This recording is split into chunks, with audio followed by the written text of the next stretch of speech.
벌써 10월이 되었습니다.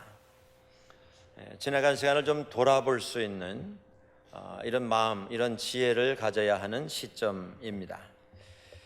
믿음 안에서 우리는 이 추수의 계절에 어떤 열매를 맺혀왔고 또 어떤 수확을 거두어야 할 것인가 점검하는 일이 필요합니다. 예수님께서 제자들에게 믿음에 대해서 설명을 하시고 신앙생활에 대해서 말씀을 하시면서 이렇게 일러주셨습니다. 누구든지 나를 따라오려거든 자기를 부인하고 자기 십자가를 지고 나를 쫓을 것이니라. 예수를 믿는 것은 우리가 예수 그리스도의 복음을 깨닫는 순간으로부터 시작이 됩니다. 우리는 그러한 체험 뒤에 믿음을 고백합니다. 예수님은 나의 구주이십니다. 구원자이십니다. 내가 예수 믿음으로 구원한 것을 믿습니다. 그렇게 해서 우리의 믿음은 시작되는 것입니다. 그런데 믿음이라고 하는 것, 신앙생활이라고 하는 것이 우리가 예수를 깨닫고 믿고 신앙을 고백하는 그것으로 다 끝나는 것이 아니고 그것으로 시작이 된다는 것을 우리가 잊어서는 안 될 것입니다. 예수님께서 신앙생활이란 자기를 부인하고 자기 십자가를 지고 나를 쫓아서 매일 나와 함께 걸어가는 것이다, 이렇게 설명을 해 주셨기 때문입니다. 중요한 게 이것입니다. 매일 주님과 함께 걸어가는 것입니다. 우리도 어느 순간인가 주님을 따라 나서는 결정을 했습니다. 결단을 하고 믿음을 고백하고 세례를 받고 믿는 자가 되었습니다. 하나님의 사람이 되었습니다. 지난 2000년 동안 수없이 많은 우리의 믿음의 선조들이 이 땅 위에 살다가 먼저 떠나셨습니다. 그런데 그 수도 헤아릴 수 없는 많은 숫자의 믿는 사람들 가운데는 예수님을 적당히 따라왔던 사람들도 많이 있다고 하는 것입니다. 놀랍게도 예수님의 제자들도 그런 부류의 사람이었습니다. 그들은 주님을 따라 나서기 위해서 자기 직업도 생업도 부도 영광도 다 뒤에 두고 주님을 따라 나선 사람들입니다. 모든 걸 다 포기하고 정말 누구보다도 헌신의 모습을 사람들에게 보이며 주님을 따라 나섰던 사람들입니다. 그런데 그 제자들 중에도 주님 따라 나서는, 주님 따라가는 그 생활이 그저 적당히 따라가는 이런 모습들이 있었다고 하는 것입니다. 예수님 따라오면서 주님께 돌아가는 영광, 주님께 올려지는 탄성, 칭찬, 축복, 그걸 통해서 자기들도 기뻐하고 자기들도 흐뭇해했습니다. 그뿐만 아니고 주님이 앞으로 받으시게 될, 아마도 받으실 것으로 그들이 예상했던 부귀영화, 그걸 통해서도 자기들도 그 부귀영화를 나누어 가질 수 있게 되지 않겠는가, 이렇게 생각하며 주님을 따라 나섰습니다. 물론 제자들은 그 모습을 죽을 때까지 지니고 신앙생활했던 건 아닙니다. 넘어지고 쓰러지면서 많은 것으로 시행착오를 겪었습니다. 그리고 하나님 앞에서 거듭나고 하나님 앞에서 다시 고치고 다시 헌신을 약속하면서 끝내 순교자의 자리에까지 내려가는 그런 일생을 살았습니다마는 적어도 그 과정에서 대다수의 제자들은 주님을 따라가되 적당히 따라가는 수준으로 주님을 따라가는 생활을 했던 것을 우리는 볼 수가 있습니다. 오늘 저희가 마태복음 14장 22절부터 보았는데 그 바로 전에 나와 있는 유명한 한 사건이 있습니다. 그것은 오병이어의 기적 사건입니다. 예수님의 기적을 통해서 혜택을 입었던 사람들 가운데 가장 많은 사람들이 운집한 그곳에서 주님께서 기적을 행하신 것입니다. 보리떡 5개와 작은 생선 2마리로 장정만 5,000명 이상을 먹이시고 그리고 남는 것이 12광주리에 채워지는 엄청난 기적을 행하셨습니다. 이 기적을 본 사람들이 다 감동을 받았습니다. 이분이야말로 하나님의 아들이다. 이런 분이 우리의 지도자가 된다면 우리 나라가 달라질 것이고 민족의 미래가 달라질 것이다.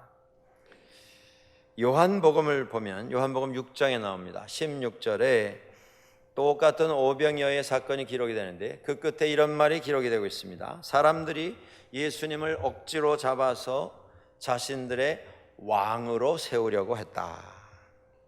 왕이 되어서 매일 오늘 우리가 먹었던 이 풍성한 좀 잔치 음식을 우리에게 제공해 달라, 그런 소원을 가지고 예수님을 왕으로 추대하려고 했습니다. 그 상황 속에서 제자들은 대단히 흥분했었던 것 같습니다. 주님께 돌아가는 모든 영광과 찬사, 그것을 나누어 가지면서 그들도 기뻐했습니다. 그 좋은 분위기에서 기뻐하는 것이 잘못된 것은 아닐 것입니다. 그런데 그 흥분에 차서 예수님을 왕으로 모시려고 했던 사람들을 바라보면서 그들도 흥분하고 그들도 의기양양해졌습니다. 우리가 주님을 따라 나선 사람들인데, 이 사람들보다는 훨씬 우선권을 가지고 있는 사람들인데, 예수님께서 왕이 되신다면 우리는 평생 고생이라는 것 걱정 안 해도 되는 이런 삶을 보장받게 되지 않겠는가? 예수님께서 헤롯 임금 앞에 이렇게 말씀하신 적이 있습니다. 내 나라는 이 세상에 속한 것이 아니다. 예수님의 관심은 세상에 있지 않았습니다. 예수님의 관심은 누가 높으냐, 누가 많이 가졌는가, 누가 출세했는가, 누가 동원할 수 있는 군사가 더 많은가, 그런 것에 맞춰져 있지 않았습니다. 그래서 예수님께서는 적당히 주님 따라오면서 세상에서 그들에게 보여주는 이런저런한 유혹, 볼 때마다 흔들리고 볼 때마다 넘어지고 그때마다 시험에 빠지는 제자들을 22절에 보시면 예수님께서 재촉을 하셔서 배에다 태우시고 떠나보내셨습니다. 조디 H라고 하는 신학자는 이 구절을 이렇게 설명을 하고 적어 나가고 있습니다. 사실 제자들은 그곳을 떠나고 싶지 않았지만 예수님께서 그들에게 선택의 여지를 주지 않으셨고, 그들은 예수님께서 시키신 대로 할 수 없이 그곳을 떠나야 했다. 이 구절에 대한 성경 해석 자료들을 찾아보면 이렇게 나옵니다. 예수님께서 제자들을 억지로 떠나게 하셨다. 강제로 떠나게 하셨다. 예수님께서 막 등을 떠밀어서, 오늘 22절에도 나옵니다. 재촉해서 그곳을 떠나도록 하셨다. 왜 그렇습니까? 아직 예수님을 따라오기는 왔는데 적당히 따라오는 모습을 가지고 준비되지 않은 상황 속에서 세상이 언급하는 왕의 자리에 들떠서 잘못된 판단과 잘못된 선택을 하려고 하는 제자들의 모습을 보셨기 때문입니다. 이렇게 적당히 주님 따라가겠다라고 하는 기준을 가지고 주님을 따라왔기 때문에 그들은 예수님께서 예루살렘에 올라가셔서 받으시게 될 환난, 고난, 십자가에서의 죽으심을 언급하시는 바로 그 자리에서도 서로 예수님이 예루살렘에 들어가셔서 세상 다 뒤집으시고 임금이 되시면 누가 왼편에 앉을 것이고 또 오른편에는 누가 앉을 것인가? 내가 당신보다 더 먼저다. 아니다, 내가 더 많은 권한을 가졌다. 그 싸움이 그런 마음 상태에서부터 시작이 된 것입니다. 적당히 따라가는 그런 마음새를 가지고 있었기 때문에 예수님께서 십자가를 앞두시고 눈물로 기도하실 때에 그들은 잠을 잘 수밖에 없었던 것입니다.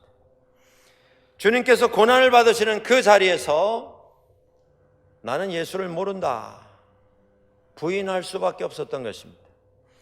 예수님을 따라 나서고 내 자신을 부인하고 십자가를 지고 주님을 따라간다고 하지만 적당히 따라가는 삶에는 이런 결과들이 피할 수가 없습니다. 그 모습을 보시며 예수님께서는 제자들을 빨리 그곳으로부터 다른 곳으로 보내버리신 것입니다. 얼마나 행복하고 달콤한 꿈을 꿨겠습니까? 미래를 생각하면서 얼마나 잔뜩 부풀어 있었겠습니까? 누구라도 그럴 수밖에 없었을 것입니다. 이 고생, 이 환난 이제 다 끝나고 드디어 우리가 인정을 받고 대접을 받는 시간이 도래했구나. 적당히 예수님 쫓아가다 보면 항상 내 속에 살아 숨쉬고 있는 본능이, 욕심이, 나의 감정이 모든 것을 지배하는 그런 순간을 맞이할 수밖에 없습니다. 오늘 우리가 이 10월을 맞으면서, 이 추수의 계절을 맞으면서 신앙적으로 점검해야 할 부분이 이것이 아닌가 저는 생각합니다. 우리가 신앙생활 열심히 해야 합니다. 열심히 하는데 내용은 없이 형식에 바쁜 이런 신앙생활은 아니었는지 한번 돌아보실 수 있으면 좋겠습니다. 대단히 교회 때문에 바쁘게 움직이기는 하는데 무엇을 위해서 내가 정말 이렇게 바쁘게 움직이는가? 그것의 답은 찾지 못한 채 그냥 부지런히 움직이기만 하는, 바쁘다는 것 자체가 신앙의 무슨 의미인 것처럼 바꾸어 가진 이런 모습은 아닌지 모르겠습니다. 하나님은 없고 내가 주인이 되고 사람의 기준이 주인이 되어서 모든 것을 진행하려고 하는 그런 노력을 가진 것은 아니었는지, 이렇게 되면 우리에게서 감사는 멀어지게 됩니다. 이 감사의 계절에 그저 불평, 불만, 그리고 마음속에 이 불편함을 토로하기 위한 비판, 비난, 이런 것만 풍성하게 된다는 말씀입니다. 신앙생활 하면서 우리는 때때로 내 자신을 믿음 안에서 점검할 수 있어야 합니다. 그런데 자기 자신에 대한 점검은 없고 늘 주변에 있는 그 어떤 분에 대해서 평가하고 판단하고 그리고 점수를 내가 결정을 하고 다른 사람에 대해서 그렇기 때문에 비난하고 비평하는 일에 바쁜 그런 생활이 되면 우리는 주님을 따라간다고는 했지만 적당히 따라가는 이런 생활을 하고 있는 것이라는 말씀입니다. 주님을 섬기고자 하는 마음은 없고 개인적인 야망 때문에 움직이는 이런 교회 생활은 아닌지 모르겠습니다. 오늘 이런 부분에 있어서 우리가 다시 한번 점검을 할 필요가 있습니다. 그래서 예수님께서는 적당히 따라오면서 이런저런 판단 속에서 판단을 흐리고 있는 제자들을 떠나 보내셨습니다. 그리고 나서 주님께서 어떤 일을 하셨습니까? 23절에 보시면 혼자 산에 올라가서 기도하셨다. 성경은 우리들에게 말씀해 주십니다. 여러분, 그 누구라도 예수님 따라가는 이런 여정 속에서 판단이 흐려질 수 있습니다. 처음에 뜨거운 감동 속에서 믿음 생활을 시작했지만 시간이 가면서 여러 가지 상황과 사람을 만나면서 우리의 열정이 식어질 수 있다는 말씀입니다. 우리의 날카로운 판단력이 흐려질 수도 있다는 말씀입니다. 그때 우리가 어떤 일을 해야 합니까? 기도해야 합니다. 기도해야 합니다. 너무나도 원칙적이고 너무나도 원리적인 이런 말씀으로 들릴지도 모르겠습니다. 그런데 예수님께서는 이런 일이 있을 때마다 기도하셨습니다. 세상은 예수님을 그가 계셔야 할 그 장소로부터 다른 곳으로 자꾸 밀어내고 끌고 가려고 했습니다. 세상은 예수님께 떡을 나누어 주는 왕이 되어 주시오 요청을 했습니다. 힘을 모아서 군사를 움직여서 정변을 일으켜서 세상을 뒤집는, 그리고 자유를 가져다 주는 군사적 메시아가 되어 주시오. 떡과 서커스로 우리를 좀 즐겁게 해주는 그런 임금이 되어 주시오. 빛나는 멸관을 쓰고 권위를 가지고 권세를 자랑하는 그런 임금이 되어 주시오. 화려한 언변과 재주를 가지고 사람들에게 감동을 줄 수 있는 그런 메시아가 되어 주시오. 그런 도전, 그런 요청, 그런 유혹을 받을 때마다 예수님께서는 조용한 곳을 찾아서 기도하셨습니다. 예수님께서 사역을 시작하실 때에 광야로 나가셨고 그곳에서 사탄의 유혹을 받으셨습니다. 그런데 그 유혹이 예수님의 사역 시작에 한 번 있고 없어진 유혹이 아니었습니다. 주님의 사역 내내 사탄은 주님을 따라다니면서 유혹을 했습니다. 예수님께서는 그때마다 기도하셨습니다. 예수님께서는 기도하셔야 했습니다. 이날 이후도 예수님께서 제자들에게 오병이어의 기적을 다 보여주신 다음에 제자들 다 떠나보내신 다음에 사람들도 다 집으로 돌려보냈습니다. 그렇게 흥분하고 왕으로 추대하려고 했던 사람들도 다 집으로 돌려보내시고 산에 올라가셔서 오후에 기도를 시작하셨습니다. 밤이 되었습니다. 계속 기도하셨습니다. 자정이 넘어 새벽이 되었습니다. 계속 뜨겁게 기도하셨습니다. 오늘 본문에 한 4경쯤 되었을 때에 주님께서 기도를 멈추셨습니다. 오늘 우리들의 시간으로는 새벽 3시입니다. 우리가 주님의 뜻을 알려면, 그리고 우리가 어떻게 주님을 따라가야겠는가를 제대로 알려면 우리는 기도해야 합니다. 예수님께서 밤을 새워 기도하셨습니다. 예수님께서 그렇게 기도하셨다면 우리는 하루 종일 기도해도 모자르지 않겠습니까? 기도할 때에 우리는 하나님의 생각 속에 들어가게 됩니다. 하나님의 마음 속에 들어가게 됩니다. 하나님의 세계 속으로 들어가게 됩니다. 거기서 주님의 뜻을 알게 됩니다. 그런데 이 세상은 기도보다 말을 많이 할 수밖에 없는 그런 세상입니다. 오늘 우리 믿는 사람들의 제일 큰 문제가 이 문제가 아닌가 생각합니다. 우리가 쏟아놓는 말 대신 좀 기도를 할 수 있다면, 우리가 말하는 만큼만 기도할 수 있다면 세상은 달라지게 될 것입니다. 내 인생이 달라지게 될 것입니다. 말은 줄이고 기도를 더 해야겠습니다. 테레사 수녀가 모든 것은 기도에서 시작됩니다 라고 하는 책을 썼습니다. 그분은 동유럽 출신, 인도와는 상관이 없는 환경에서 성장한 분입니다. 그가 수녀가 된 다음에 어느 날 하나님의 부르심을 확인합니다.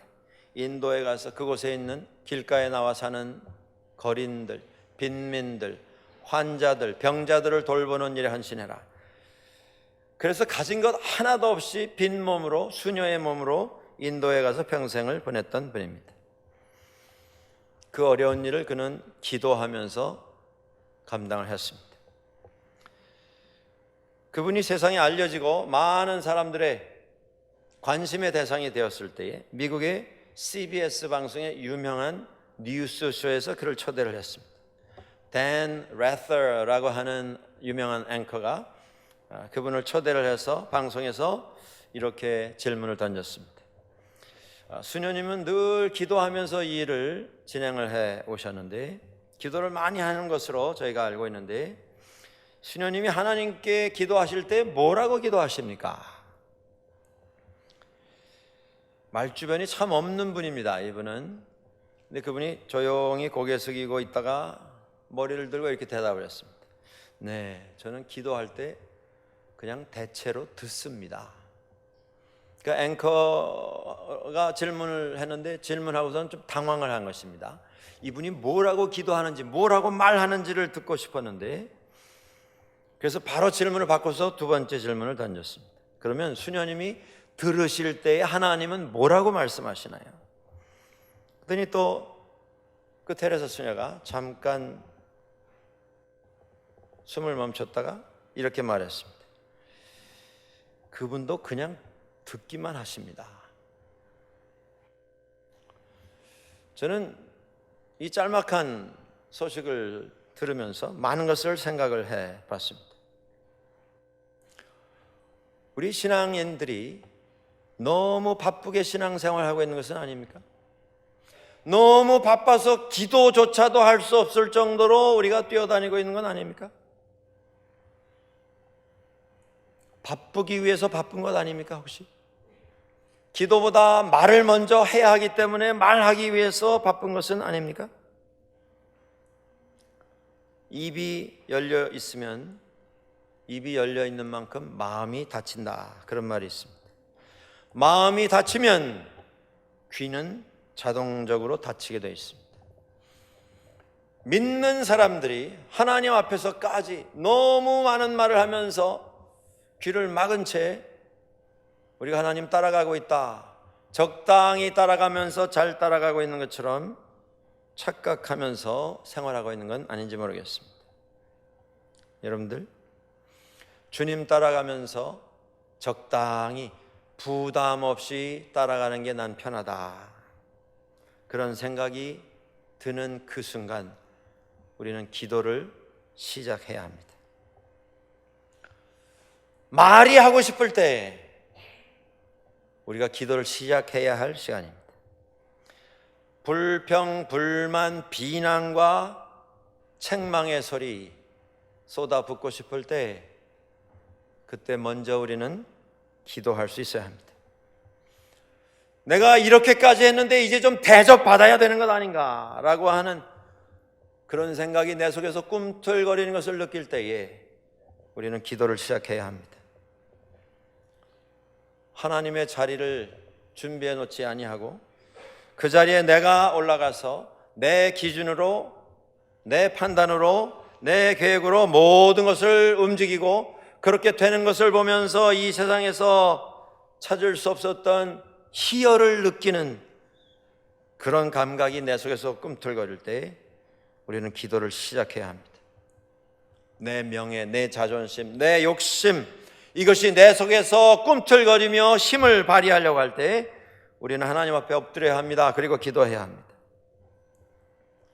어떤 일을 하는데, 섬긴다고 하는데 하나님과는 상관없이 나는 이 일 하는 게 좋았어. 땀 흘리고 부지런히 뛰어다니는 게 좋았어. 그리고 사람들로부터 그 일을 인정받는 게 좋아서 내가 하고 있다는 걸 깨닫게 될 때 우리는 엎드려 기도하고 하나님 앞에 눈물의 기도를 시작해야 합니다. 제자들을 위해서 주님께서 기도하셨습니다. 적당히 쫓아다니는 믿음의 삶에서 벗어나도록 기도하셨습니다. 우리도 마찬가지입니다. 기도할 때 우리도 깨달음을 새롭게 가질 수 있습니다. 테레사 수녀가 적어놓은 나의 기도라고 하는 기도가 있습니다. 여러분도 한번 들어보시기 바랍니다. 사랑받고자 하는 욕구에서 나를 구하소서. 칭찬받고자 하는 욕구에서 나를 구하소서. 명예로워지고자 하는 욕구에서 나를 구하소서. 신뢰받고자 하는 욕구에서 나를 구하소서. 인정받고자 하는 욕구에서 나를 구하소서. 인기를 누리고자 하는 욕구에서 나를 구하소서. 굴욕에 대한 두려움에서 나를 구하소서. 멸시에 대한 두려움에서 나를 구하소서. 비난에 대한 두려움에서 나를 구하소서. 중상모략에 대한 두려움에서 나를 구하소서. 잊혀지는 두려움에서 나를 구하소서. 오해받는 두려움에서 나를 구하소서. 조롱받는 두려움에서 나를 구하소서. 배신당하는 두려움에서 나를 구하소서.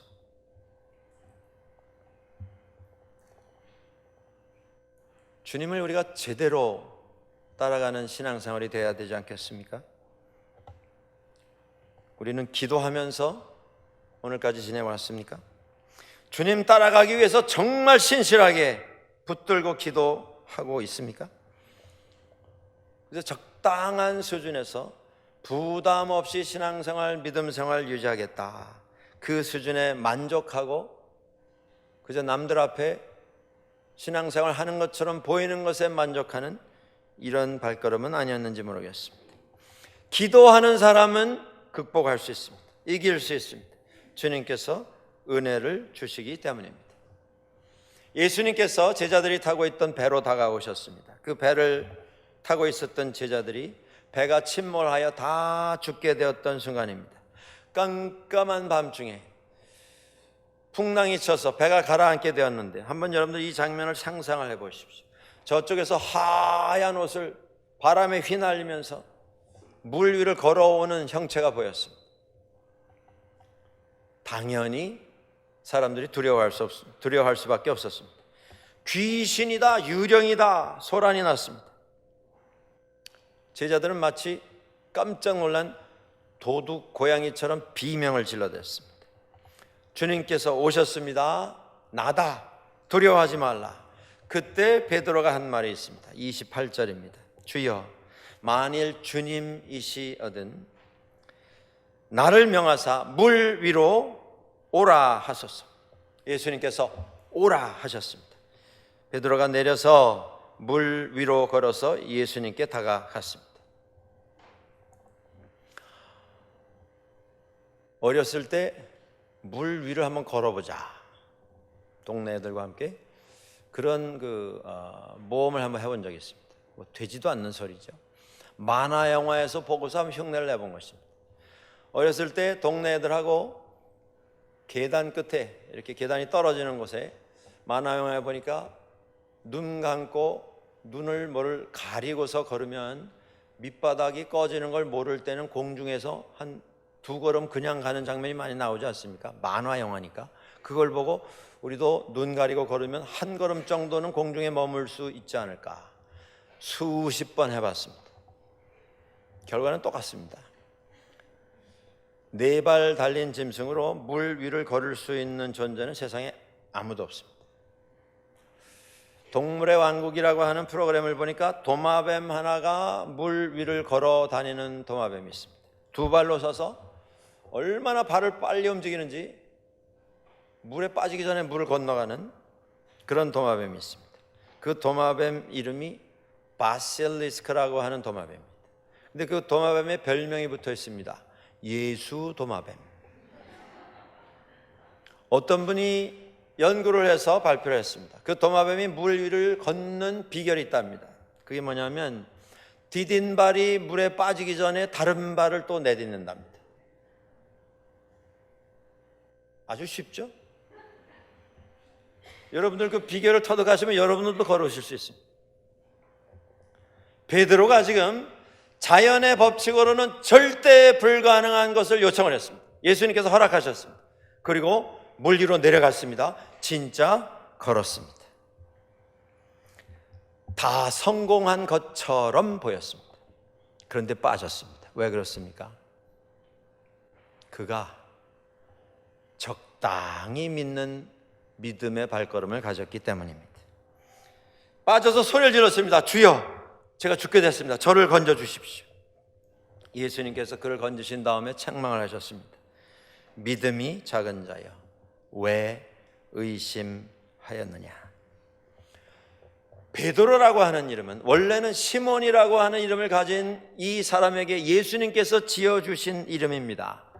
베드로는 반석, 베드로, 바위라고 하는 뜻입니다. 믿음의 반석, 그런 뜻입니다. 그런데 그가 주님 앞에서 믿음이 흔들리게 되었을 때에 믿음의 반석이 아니라 물에 빠지는 돌덩어리가 되어버렸습니다.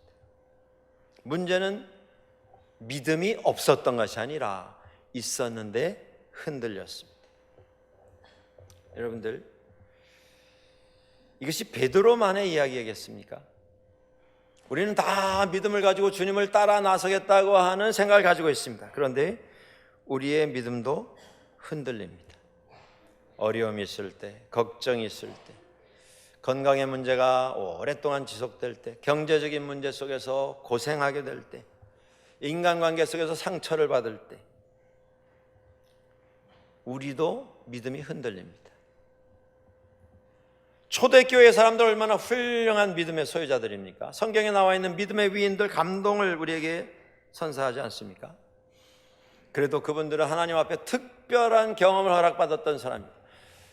그 사람들은 그래도 예수님을 직접 만났던 사람이고 주님의 기적의 역사에 참여했던 사람들이고 그렇기 때문에 우리와는 다를 것이다. 여러분들 성급히 판단하지 마십시오. 사람은 다 똑같습니다. 아브라함부터 제1세기 신약교회의 모든 성도들까지 사람은 어려움 속에서 다 흔들렸습니다. 무슨 영적으로 뛰어난 지도자들 다 흔들렸습니다. 여러분, 이 앞에 설교하는 저도 흔들립니다. 이 세상에 흔들리지 아니하는 사람은 아무도 없습니다. 어떤 사람이 내가 어려웠는데, 내가 힘들었는데, 내가 기도해서 기적을 체험했다. 그래서 완전히 해결됐다. 여러분, 그런 일이 있을 수 있습니다. 그러나 그 이야기 들으시면서 나는 왜 저렇게 하지 못하는가 자책하지 마십시오. 왜냐하면 그분도 그렇게 완전히 해결받을 수 있었으나 시간이 지나면 또 다른 어려움에 노출될 수 있고 그 상황 속에서 그분도 흔들릴 수 있기 때문입니다. 예수님께서 베드로에게 왜 의심하느냐 이렇게 물으셨습니다. 이 의심이라고 하는 성경 원어 헬라어 단어는 디스타조라고 하는 단어입니다. 이 디스타조라고 하는 단어는 두 갈래길에 섰다라고 하는 뜻입니다. 길이 갈라집니다. 어느 한편을 선택을 해야 합니다. 그런데 사람이 믿음 가지고도 이쪽도 포기하지 못하고 양쪽에 걸쳐서 두 길을 한꺼번에 가려고 하는 것, 그게 의심입니다. 오늘 믿음의 생활을 하는 우리들에게 주님께서 던지시는 도전이 이것입니다. 왜 갈등하느냐? 믿음을 선택하라, 그 말씀입니다. 우리는 예수님 믿으면서도 조금 더 안전하고 조금 더 편리하고 조금 더 부유한 풍성한 삶을 놓지를 못합니다.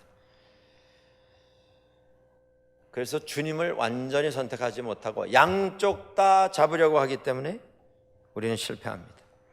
베드로가 그랬습니다. 오라, 물 위를 걷는 기적의 초대를 하셨는데 기적을 행할 때 그것이 자신의 힘이 아니라 하나님께서 주신 하나님의 역사임을 완전히 믿고 걸었어야 하는데 그가 밑바닥 내려보며 물 걱정, 바람 걱정, 별아별 걱정을 다 하면서 그는 물속에 빠져 들어가게 되었습니다. 예수님께서 해주신 말씀이 이것입니다. 믿음 없이 믿음 있는 것처럼 적당히 쫓아가는 삶을 살지 말고 완전히 믿는 믿음의 삶을 살아라. 전적으로 믿는 믿음의 삶을 살아라. 베드로가 물속에 빠져들어갈 때 어떻게 부르짖었습니까? 주여 나를 구원하소서. 베드로에게 다른 선택은 없었습니다. 여러분, 베드로가 물에 빠져들어가면서도 이 옷은 어떻게 될 것이며 물에 빠지면 이 머리는 어떻게 될 것이며 내가 어떻게 하면 여기서 헤어나갈 것이며 그 걱정을 하고 계산을 하면서 이 이야기를 한 것입니까? 아닙니다. 주님이 손잡아 주시지 아니하면 저는 여기서 죽습니다. 주님 밖에 없습니다. 절체절명의 순간에 그 고백을 한 것입니다. 이게 믿음입니다, 여러분들. 예수님만이 나의 구원이시고 나의 반석이시고 나의 산성이 되십니다. 나를 구원해 주시옵소서. 다른 건 다 내려놓고 주님만 붙잡는 것, 이게 믿음입니다. 예수님께서 그걸 말씀하신 것입니다. 두 가지 다 잡으려 하지 말고 믿음을 붙잡아라. 오늘 우리의 믿음의 삶의 결과는 우리가 예수님과 어떤 관계를 가지고 있느냐에 따라서 결정될 것입니다. 주님만 믿고 주님께 다 맡기고 순종하여 의지하여 믿음의 길을 갈 것인가? 아니면 적당히 믿고 적당히 따라가면서 계속 세상에 기대서 우리 일생을 살아갈 것인가? 오늘 이 10월 달에 우리들이 다시 한번 자신에 대해서 돌아보고 깨달을 것을 깨닫고 하나님 앞에서 다시 한번 새롭게 결단할 수 있게 되기를 소원합니다. 예수님께서는 베드로를 구원해 주셨습니다. 그는 때마다 흔들렸습니다. 그러나 주님께서는 그를 포기하지 않으셨습니다. 그리고 그를 건지셔서 당신의 사람 만들어 주셨습니다. 우리도 기도 속에 하나님 앞에 엎드릴 수 있다면 우리가 마땅히 가져야 할 믿음으로 우리 가운데 하나님께서 채워 주실 것입니다. 이 가을 하나님 앞에서 받은 믿음으로 감사를 올려 드릴 수 있는 우리 모두가 될 수 있기를 주의 이름으로 간절히 축원합니다. 기도하겠습니다.